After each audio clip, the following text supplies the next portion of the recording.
paraît légitime que les Français puissent être majoritaires à croire une chose pareille, parce que d'abord, la chose a été dite clairement par Manon Aubry, que finalement ces gens-là ne sont pas des démocrates, ils le disent très précisément, on fait voter le peuple, mais si le peuple vote mal, comme Macron en fait, hein, vous votez pour l'Europe, si ça va pas, on change de vote. Eux, c'est la même chose, vous votez pour les législatives, et si vous ne votez pas bien, eh bien on va faire tout ce qui est en notre possible, dit-elle, tout ce qui est légal, elle va pas dire ce qui est illégal évidemment, mais pour lutter contre le résultat des urnes. Je rappelle quand même que la démocratie, c'est le pouvoir du peuple, par le peuple, pour le peuple.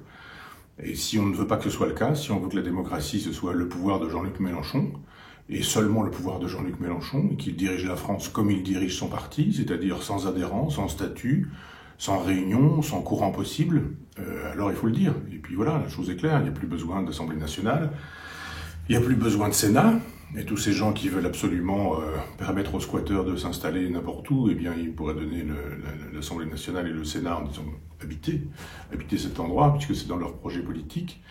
Je crois simplement que quand ces gens-là disent qu'ils n'ont pas l'intention de respecter les urnes, qu'ils n'ont pas l'intention de respecter le suffrage universel, ils ne sont plus des démocrates. C'est pas compliqué. La République, c'est ça, la démocratie, c'est ça. Si vous dites, ah ben non, quand c'est pas bien dans l'esprit qui est le nôtre, ça n'est plus un vote légal ou légitime. Moi, je me bats contre le fait qu'en 2005, le traité constitutionnel ait été majoritairement refusé par les Français et qu'en 2018, on leur a infligé, 2008, on leur a infligé ce fameux traité dont Giscard lui-même a dit qu'il était très exactement le même, sauf quelques virgules déplacées pour donner l'impression que ça n'était pas le même.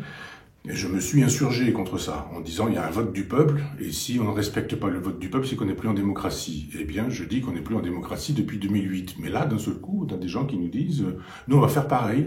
C'est-à-dire si effectivement il y a une Assemblée nationale en faveur de Jordan Bardella, eh bien on va faire exactement comme les socialistes et comme Macron et comme la droite maastrichtienne, c'est-à-dire on va dire on se moque de votre vote. On n'en a rien à faire de votre vote.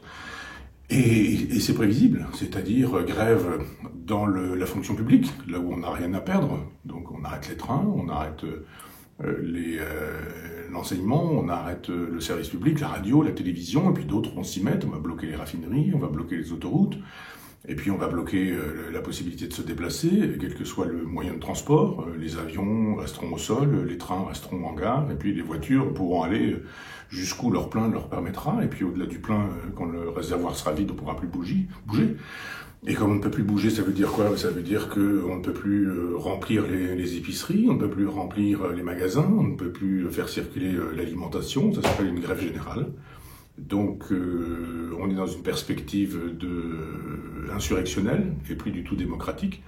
Je rappelle que quand des fonctionnaires d'État nous ont fait savoir qu'il n'était pas question dans l'éducation nationale, qu'il n'était pas question pour eux de faire respecter des lois qui auraient été décidées par une Assemblée nationale souveraine, sous prétexte que ces lois n'auraient pas été républicaines, ne seraient pas républicaines. On a entendu Jordan Bardella, il nous a dit pas de téléphone portable au lycée.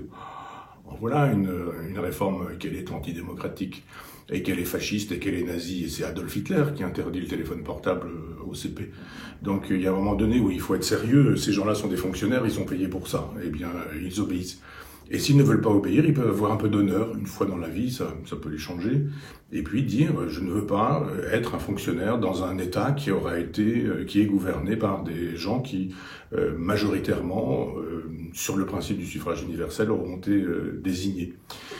Donc on démissionne, et puis on devient, je sais pas, un inspecteur général de philo peut devenir boulanger, un conseiller de l'éducation au rectorat qui nous explique comment il faut faire entrer la propagande LGBT dans les écoles peut très bien devenir tenancier de bar. Il n'y a aucun problème, on peut changer de métier si on a un peu d'honneur. Mais ces gens-là n'ont pas d'honneur. Ils résistent assez facilement avec l'argent d'autrui, d'ailleurs avec l'argent du contribuable, c'est-à-dire que les salauds de contribuables, quand il s'agit de payer leur salaire, ça va bien, mais quand il s'agit d'entendre ce que les salauds de contribuables demandent aux fonctionnaires de faire parce qu'ils sont justement payés par les contribuables, alors là ça va plus.